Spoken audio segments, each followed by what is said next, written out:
রাজনৈতিক সমঝোতা ব্যর্থ হবার পর এখন মানুষের চোখ তিনটি পক্ষের দিকে। একটি হচ্ছে সরকার, একটি হচ্ছে বিএনপি, আরেকটি হচ্ছে জামাত ইসলাম। কি করবেন তারা? সরকার কি সিদ্ধান্ত নিতে পারে, এবং সরকার যদি সিদ্ধান্ত নেয় সেটি যদি বিএনপির পক্ষে যায় তাহলে জামাত কিভাবে রিয়াক্ট করে, বিএনপির বিপক্ষে গেলে দল কিভাবে সেটি মোকাবেলা করবে। একইভাবে জামাতের পক্ষে গেলে জামাত তখন বিএনপি কি রিয়াক্ট করে তার দিকে নজর, আর বিপক্ষে গেলে জামাত তখন তার দল এবং জোট নিয়ে কি করবে। এই সব কিছু মিলায় একটা রাজনৈতিক ঘোলাটে পরিস্থিতি।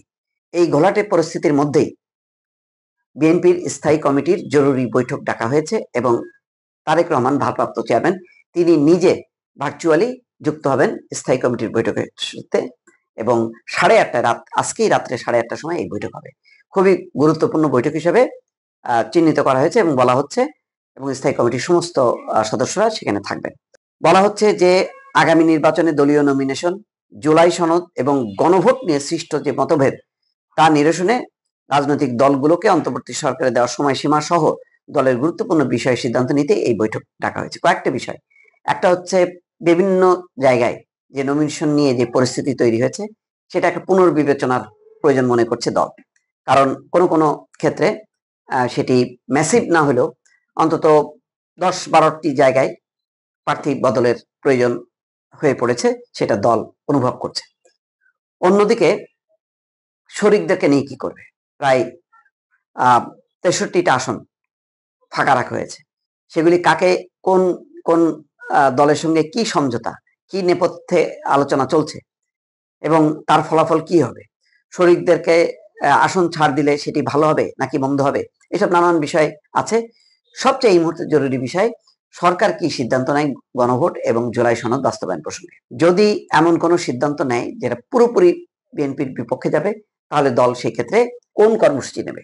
দলের এখন পর্যন্ত মনোভাব হচ্ছে যে কোনো মূল্যে ইউনূস সরকারকে সমর্থন করে যাওয়া নির্বাচন পর্যন্ত, কারণ নির্বাচন না হওয়া পর্যন্ত বিএনপি মনে করছে যে একটা অস্থিতিশীল পরিস্থিতি, যেই পরিস্থিতি একদম সম্পূর্ণ উল্টে যেতে পারে। তো এই পরিস্থিতি রোখার জন্য কোনোভাবেই সরকারের সাথে বিরোধ হোক বিএনপি, সেটা দল চায় না, বিএনপি চায় না, তারেক রহমান তো চায় না, বেগম খালেদা জিয়া অবশ্যই না।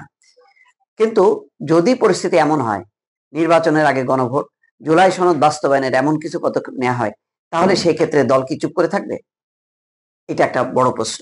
তখন কি পদক্ষেপ নেওয়া হবে? জামাত ইসলামের সাথে কি সম্পর্ক থাকবে? আজকে মির্জা ফখরুল ইসলাম আলমগীর দুটি কথা বলেছেন। একটি কথা বলেছেন যে নির্বাচন পিছিয়ে দেওয়ার ষড়যন্ত্র চলছে, আরেকটি কথা বলেছেন যে স্বাধীনতা বিরোধী চক্র স্বাধীনতা মুক্তিযুদ্ধকে ভুলিয়ে দেওয়ার চেষ্টা করছে। খুবই গুরুত্বপূর্ণ কথা, যে স্বাধীনতা মুক্তিযুদ্ধের যেই পুরো ইতিহাসটা, সেই ইতিহাসটা তারা ভুলিয়ে দেওয়ার চেষ্টা করছে। তো বোঝাই যাচ্ছে এটা জামাতকে লক্ষ্য করে নির্বাচন পিছিয়ে দেওয়ার চক্রান্ত চলছে। এখানে হয়তো সরকারের দিকে কিছুটা ইঙ্গিত থাকলেও মূল ফোকাস হচ্ছে জামাত ইসলাম। ফলে আজকেও এরকম একটি আক্রমণাত্মক ভাষায় মির্জা ফখরুল ইসলাম আলমগীর সাধারণত বলেন না, কিন্তু আজকে তিনি বলেছেন। তার মানে ভেতরে ভেতরে অনেক কিছু ঘটছে যেটা সবাই উপলব্ধি করতে পারছে না, কিন্তু রাজনীতিকরা যারা সরকারের সঙ্গে প্রশাসনের সাথে যুক্ত তারা হয়তো বুঝতে পারছেন যে সরকার হয়তো কোন একটা সিদ্ধান্ত নিতে যাচ্ছে, অথবা জামাত ইসলামী এমন একটা পজিশন সামনে নিয়ে আসতে যাচ্ছে যেটা হয়তো বিএনপির জন্য একটা প্রতিকূল পরিস্থিতি হবে।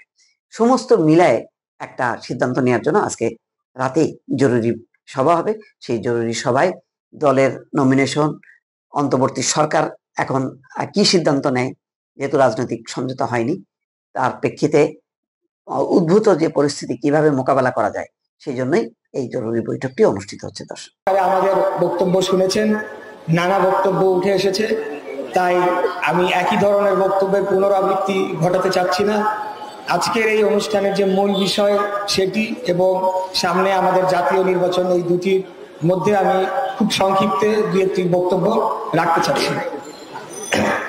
আমার বাবা সাদেক হোসেন খোকা সম্পর্কে আমি যা বলতে পারবো তার চেয়ে মঞ্চে যারা উপস্থিত আছেন ওনারা আরো 10 গুণ বেশি ইতিহাস বলতে পারবেন, অনেক বেশি স্মৃতি ওনাদের সাথে রয়েছে।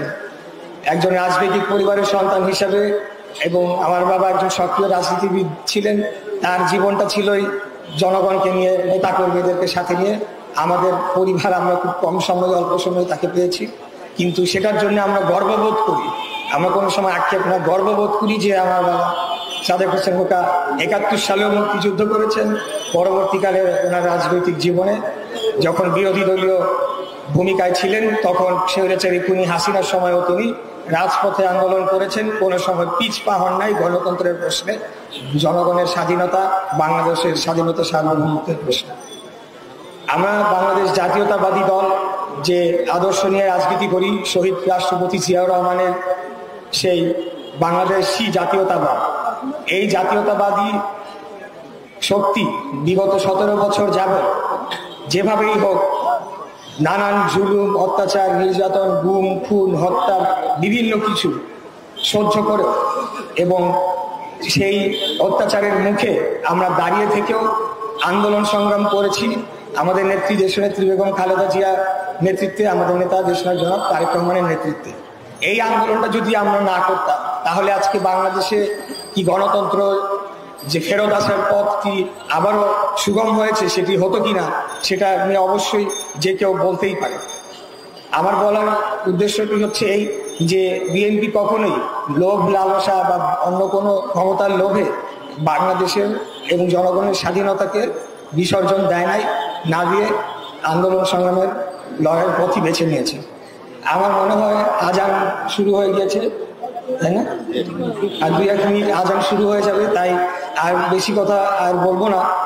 নিশ্চয়ই আপনাদের সাথে আবারও কথা হবে, যেহেতু সামনে 3 মাস পর একটা জাতীয় নির্বাচন আসছে।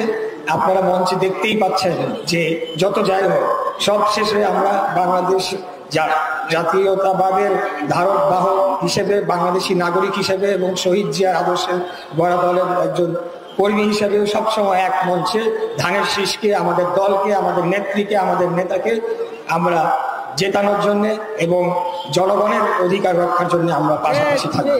আমাদের মাঝে প্রতিযোগিতা থাকবে, এটা স্বাভাবিক, এটা কোনো অস্বাভাবিক বিষয় নয়।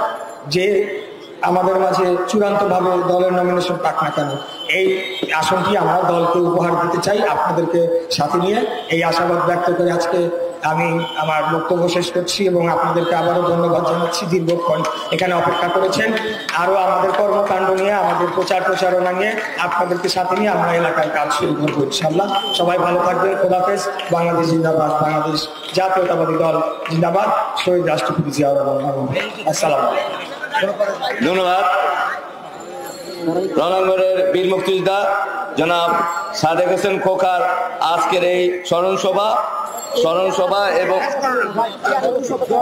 দোয়া মাহফিলে এখন